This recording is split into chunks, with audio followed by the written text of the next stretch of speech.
Rajasthan central university Ajmer के 7वें दीक्षांत समारोह में हिस्सा लेने आए लोकसभा अध्यक्ष ओम बिरला ने कहा कि देश के आर्थिक और सामाजिक बदलाव के सबसे बड़े नायक अगर कोई हैं तो वे युवा हैं।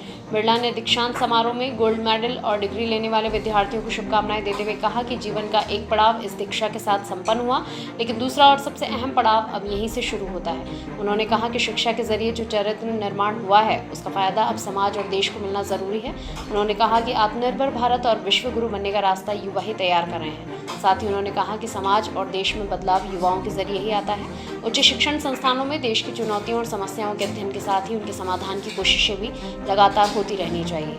आज देश के युवाओं की सोच में परिवर्तन आया है और शिक्षा सिर्फ नौकरी पाने के लक्ष्य तक सीमित नहीं रही है। साथ ही उन्होंने युवाओं से भी राजनीति से दूर न भागने की बात कहते हुए कहा कि भारत विश्व का सबसे बड़ा लोकतांत्रिक देश है और देश के जवाबदेह शासन और पारदर्शी प्रशासन के लिए जरूरी है कि युवा इसमें अपनी भागीदारी भी निभाएं। बिरला ने कहा कि सिर्फ वोट देकर अपने लोकतांत्रिक अधिकार की इतिश्री मान लेना सही नहीं है। इससे पहले सेंट्रल यूनिवर्सिटी पहुंचने पर बिरला का सांसद भागीरथ चौधरी, विधायक वासुदेव देवनानी, अनीता बघेल, सुरेश रावत, रामस्वरूप लांबा सहित यूनिवर्सिटी के कुलपति ने स्वागत किया। विद्यालय के अंदर दीक्षांत समारोह में आज आना हुआ।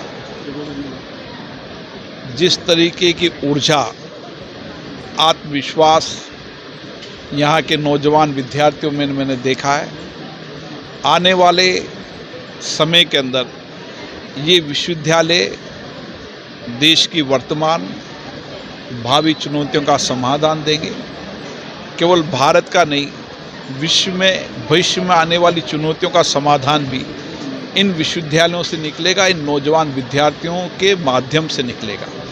इसलिए इन विश्वविद्यालयों के अंदर जहाँ नए इनोवेशन हो रहे हैं, वहीं अलग अलग विषयों के अंदर जो विद्यार्थी पीएचडी कर रहे हैं वह सरकार की योजनाएं और सरकार की योजनाओं के साथ समाज में जो कुछ भी चुनौतियां हैं, उन चुनौतियों के समाधान के रास्ते इस विद्यालय के नौजवान विद्यार्थियों के साथ निकलेंगे। हमें इन नौजवान विद्यार्थियों से बहुत आकांक्षाएं, अपेक्षाएं। आने वाले समय के अंदर, इस अमृत काल के अंदर, हम इन नौजवानों की बौद्धिक क्षमता, इनकी ऊर्जा, इनके नए इनोवेशन, इनकी नई टेक्नोलॉजी का लाभ उठाकर भारत को नवनिर्माण करेंगे, आत्मनिर्भर भारत बनाएंगे और दुनिया के अंदर जो चुनौतियां होंगी उसका समाधान का रास्ता भारत का नौजवान निकलेगा। मैं आज दीक्षांत समारोह में इन सब नौजवानों को बहुत बहुत शुभकामनाएं देता हूं, बधाई देता हूं, जिन्होंने आज इस विद्यालय से उपाधि प्राप्त की है। सर, आपने राजनीति का भी जिक्र किया युवाओं के लिए, खासतौर से न्यू विजन ऑफ इंडिया के प्रश्न। भारत लोकतांत्रिक देश है, दुनिया का सबसे बड़ा लोकतंत्र है और लोकतंत्र में जनभागीदारी होनी चाहिए, नौजवानों की भागीदारी होनी चाहिए।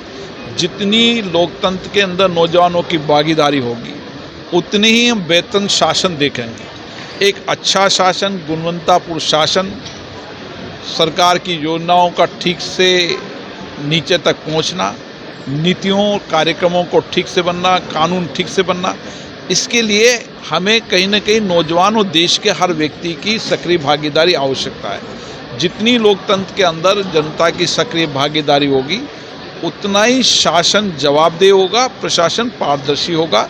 इसलिए जब लोकतांत्रिक देश है तो लोकतंत्र में युवाओं की भागीदारी का विशेष महत्व है।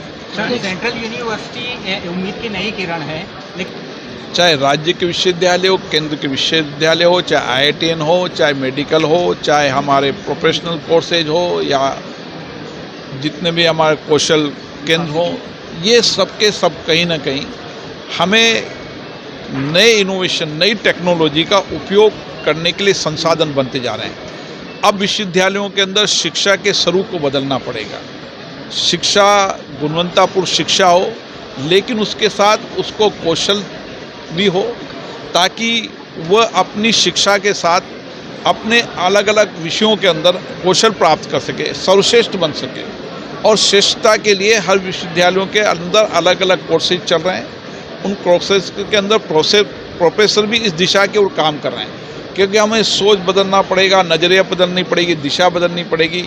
भविष्य की चुनौतियों के अनुसार इन शिक्षा के केंद्रों को बदलना पड़ता है। नई शिक्षा नीति में ये सब कुछ है और नई शिक्षा नीति जहाँ गुणवत्तापूर्ण शिक्षा भी होगी, वहाँ हम कौशल के माध्यम से, नवाचार के माध्यम से एक गुणवत्तापूर्ण दिशा भी देश के नौजवानों को दे पाएंगे। सर, एक राजस्थान के जिले में एक हादसा